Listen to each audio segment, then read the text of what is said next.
Hi, CB Real here. I had to almost laugh when someone said that my copy of my stereo Introducing the Beatles version 2 was not authentic. Actually, it is. First of all, they did in fact make a stereo version, a legitimate stereo version of Introducing the Beatles in version 1 and version 2.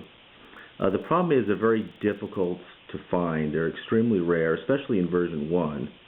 The one in my first video is actually from version 2. But it's all very carefully researched in Bruce Spizer's book called The Beatles Records on VJ. I think it's out of print now, but you might be able to pick up a copy on eBay for a couple $100. But in any event, there's a section in his book where he does clearly show the original covers. There's several different versions of version 2 of Introducing the Beatles on VJ. Some have the band at the top. Sorry about the bad video. Some have the band at the top. Some have a stereophonic sticker on them. And some say stereo, but in any event, they're definitely legitimate copies. The problem is that most copies of Introducing the Beatles, in fact, are not legitimate stereo copies. In fact, one classic giveaway, this by the way is a counterfeit one here. The biggest giveaway is it says stereo on the jacket. When you actually look at the disc, there's no mention of stereo anywhere. And in fact, if you were to play this counterfeit one on your turntable, you would find that it does not play in stereo. So far, I have not come across any counterfeits that actually play in stereo and have a stereo label on them. Alright, now to take a look at the actual disc, if you look at, this is again just one of the counterfeits.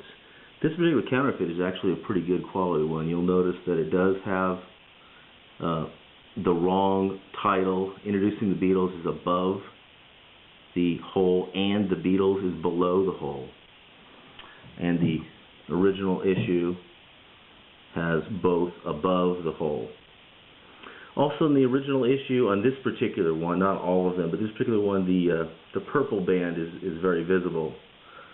And on the counterfeit, the purple band is kind of dull.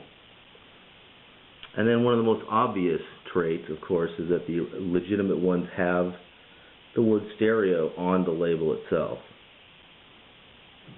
And the counterfeits, in most cases, do not. Okay, now in fact, this counterfeit one is of the rare version 1 stereo. If you see a version 1 stereo, in most cases it is a counterfeit. In fact, a real original version 1 stereos, those are the ones that have Love Me Do on them and P.S. I Love You. Those are extremely difficult. By the way, the songs Love Me Do and P.S. I Love You are not actually in stereo on the version 1 stereo albums because those songs were not originally recorded in stereo. Now if you look at, this is the version 2, this is the actual legitimate copy. One thing you will notice is also the label is a little glossier. Now again, that will not necessarily tell you it's legitimate because there were in fact some counterfeits that had fairly glossy labels. But if you look at the back of the cover, that can really tell you a lot.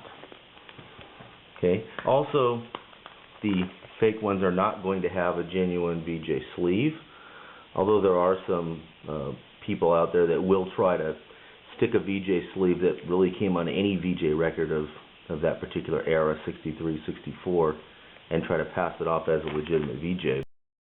Notice the word honey. If you zoom in on the word honey on a legitimate issue, it's actually fairly sharp and clear. Okay, now look at the E on honey. Now let's take a look at the counterfeit.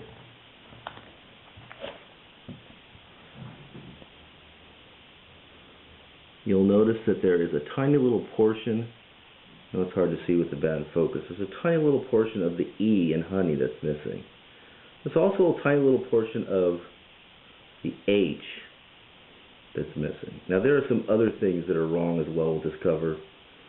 The counterfeit also has some bleeding and spilling ink here and there. I will say this is actually a fairly good Counterfeit. Most people, if they saw this one in a shop, would not have any idea that it was a fake.